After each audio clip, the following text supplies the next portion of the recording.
Bonjour à tous, ici c'est Antoine, j'espère que vous allez bien, j'espère que vous pétez la forme, que vous êtes prêts à taper du Saiyan, à taper du Kafla. Car ici oui, on se tape du Kafla et comme vous devez vous en douter, on va parler de l'épisode 116, de la preview de l'épisode 117 et un petit point sur le tournoi du pouvoir. A tout de suite.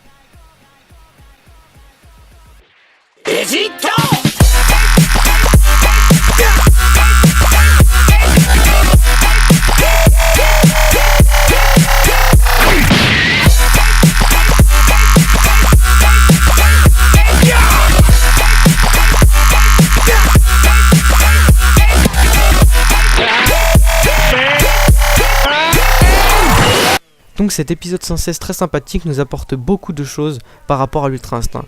Avant cet épisode, nous savions tout simplement que c'était un mode éveil de Goku lorsqu'il n'avait vraiment plus aucune force qui lui permettait de dépasser toutes ses limites, comme dit Wish, de briser sa coquille.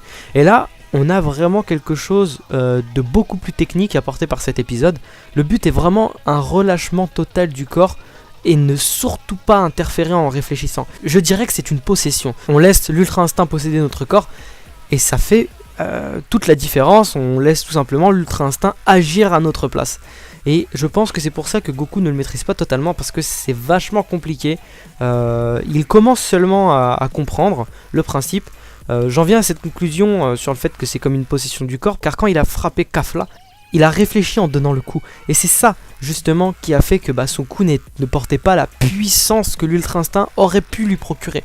Donc voilà, c'est basé vraiment sur l'instinct. Donc tout le monde dit oui, sa force ne se décuple pas, etc. Alors moi je suis pas d'accord, car du moment qu'on utilise l'Ultra Instinct et que nos mouvements sont beaucoup plus rapides, le poids de l'impact va être beaucoup plus puissant. Et donc finalement il prend de la puissance grâce à sa vitesse. On voit que Kafla se fait totalement dominer. Bon, on s'y attendait. On s'attendait à cette domination de la part de Goku. Mais je m'attendais pas à cet éveil justement de Vegeta. Voilà, Vegeta se remémore l'entraînement et il a compris.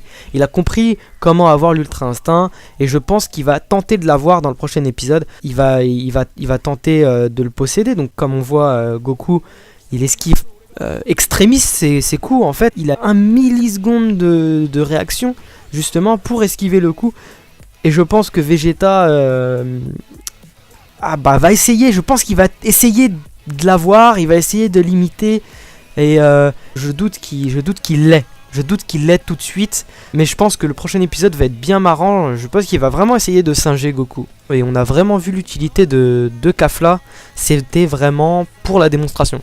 Elle a subi Goku. Et ce Kamehameha slidé, on ne peut pas ne pas en parler sur cet épisode, c'était vraiment la classe. La classe. Goku a mis tout le monde d'accord avec ce Kamehameha, il était vraiment magique. Si je pouvais le voir toute la nuit, j'en rêve tellement c'était magnifique. Il s'est un peu moqué de Kafla, voilà, de par son silence, Kafla lui disait allez, vas-y, mine-toi, oh tu frappes pas fort. Goku était totalement sérieux, il ne parlait pas, c'était un autre Goku. Et on clôture cette analyse de l'épisode 116 avec bien sûr 1 minute de silence s'il vous plaît pour l'univers 6. Car oui, qu'est-ce qu'ils vont faire ces deux Namek qui sont face à Gohan?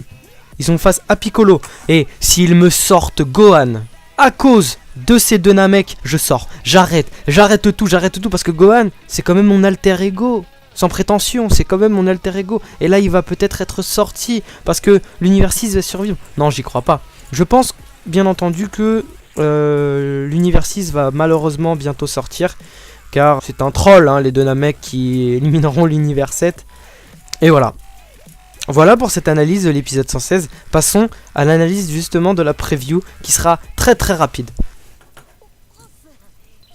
Donc pour cette preview de l'épisode 117, au premier abord je l'ai trouvée totalement ennuyeuse. C'est pour ça que je l'ai regardée, re-regardée et encore re-regardée pour vous faire une analyse de qualité. Et donc là ce qu'on voit, c'est vraiment un Goku qui est un petit peu encerclé par l'univers 2. Tout d'abord, Rebrian et son acolyte, je me souviens plus de son nom, vont vouloir l'attaquer et C17 et C18 vont venir défendre Goku. Justement, voilà, on retrouve enfin ce travail d'équipe qu'on attendait finalement dans le tournoi du pouvoir, car avant la puissance, c'était vraiment le travail d'équipe que l'univers 7 cherchait.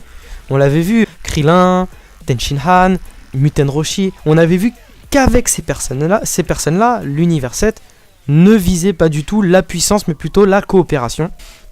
Et là on voit un C17 et une C18 vraiment déterminés et se battent contre Ribrianne et son acolyte. Et à mon avis, d'après ce que j'ai pu voir de la preview, Ribrianne est poussé dans ses retranchements face à C17 et C18 et je pense pas que C17 et C18 vont perdre ce combat. Par contre, Goku va se faire encercler par 3 autres personnes de l'univers 2. Je pense que Goku va être en difficulté plus que contre Kale et Koalifa, car Kale et Koalifa étaient d'abord là, voilà, pour jouer. C'est des Saiyans, hein. Là ce ne sont pas des Saiyans, et je doute qu'ils sont là pour s'amuser. Je pense qu'ils vont tenter de sortir Goku. Je sais pas comment Goku va s'en sortir, mais Goku est très mal en point, est très très mal en point.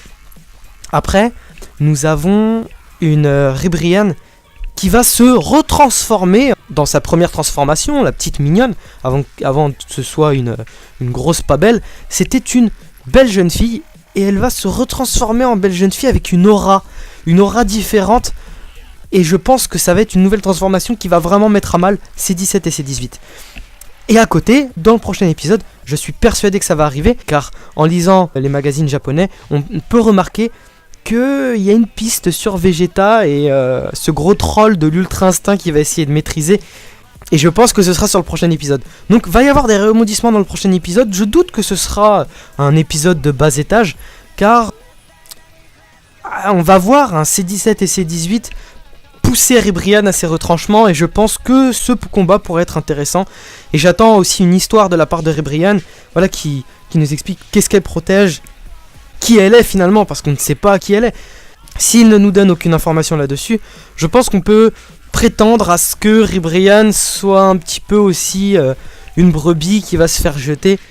Donc voilà, je pense que le tournoi du pouvoir n'est vraiment pas fini et qu'on va avoir de belles surprises.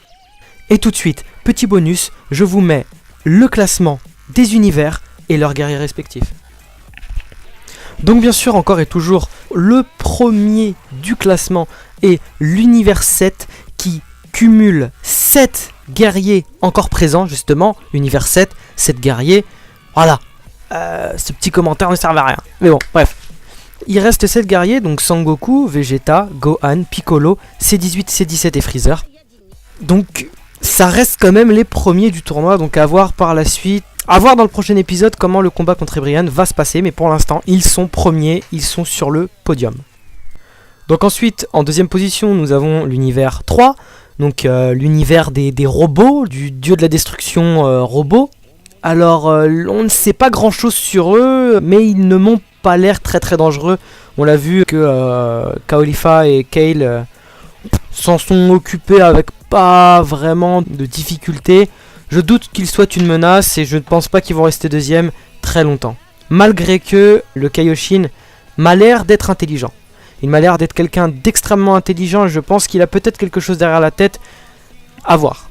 Donc voilà, ce troisième univers est dans le top 3. Et sans plus tarder, nous passons directement à la suite avec un ex-aequo entre l'univers 4 et l'univers 11. Ils sont composés tous les deux de 3 guerriers. Donc je m'attarde un petit peu sur l'univers 4, pourquoi ? Parce que il ne reste plus que 3 guerriers, mais on ne connaît pas l'identité de 2 d'entre eux. Ils avaient des guerriers assez mystiques, tournant un petit peu vers de la fourberie, un peu comme Ketila d'ailleurs, le dieu de la destruction qui est vachement fourbe. Là on a 2 guerriers invisibles et il a l'air d'être très très confiant. Alors qu'est-ce qu'il va nous réserver ? Alors je ne sais pas du tout, N'empêche que voilà, il reste quand même dans le top 3 ex aequo avec l'univers 11. Donc, l'univers 11 qu'on ne finit plus de citer, hein, avec Jiren, Toppo et Dispo. Alors je me doute bien que Dispo pourrait facilement sortir. À voir Toppo en puissance maximale contre Vegeta, c'est un combat attendu de tous et attendu de moi aussi, je vous rassure, car ça va être un combat qui peut nous réserver peut-être un power-up de Vegeta pour pallier à son ultra instinct qui je pense ne maîtrisera pas tout de suite. Et Jiren sans commentaire. Et en dernier lieu, nous retrouvons l'univers 6, notre malheureux univers 6. Un petit peu déçu quand même parce que c'est le frère de Beerus. Et il n'était pas méchant en soi, il n'avait pas un mauvais front. Bah je suis vachement déçu, je m'attendais pas à ce que Hit sorte, mais quelque chose à éclaircir sur Hit quand même, parce qu'on sait qu'il peut casser la barrière du temps et se trouver à un endroit qu'il n'est pas vraiment. Alors, je ne sais pas, peut-être une technique, qui sait, un retournement de situation, peut-être que Hit n'est pas vraiment sorti, on ne sait pas de quoi il est capable exactement. Finalement, Hit, on sait qu'il transcende le temps, jusqu'où peut-il aller. Donc moi j'étais un peu déçu de la sortie de Hit, mais bon, encore une petite théorie à voir dans les épisodes à venir. Et Kale, Caulifla, c'était couru d'avance face à un Sangoku un peu trop puissant. Les deux Namek restants, je leur souhaite que du courage, même si malheureusement ça ne suffira pas pour rester dans ce tournoi. C'est tout pour moi, merci d'avoir visionné la vidéo, n'hésitez pas à mettre un petit pouce bleu, vous abonner, je vous réexplique rapidement le principe de la chaîne. On va faire des analyses avec mon Gazeiden sur les épisodes de Dragon Ball Super, leur preview, sur des éléments qui peuvent prendre un petit peu plus de temps, comme par exemple les rapports de puissance, mais pas que Dragon Ball Super. Et c'est ça, la limite ne s'arrête pas là. Nous allons sûrement effectuer des analyses sur les épisodes de Boruto. Cette chaîne est aussi une chaîne gaming où vous pourrez voir quelques montages sur Aka Battleground, World War 2 et d'autres jeux dans quelques temps. Je vous donne un petit tuyau sur les vidéos en cours de préparation. Il y en a une sur l'histoire d'Obito Uchiwa et une, comme je vous l'ai dit, fait par Anto Han, votre fidèle serviteur, sur les rapports de puissance dans Dragon Ball Super et ce tournoi du pouvoir. Merci à tous, je répète encore, mettez un pouce bleu, abonnez-vous, car on s'aime tous et on vit dans le monde des bisounours. Merci à tous, ciao.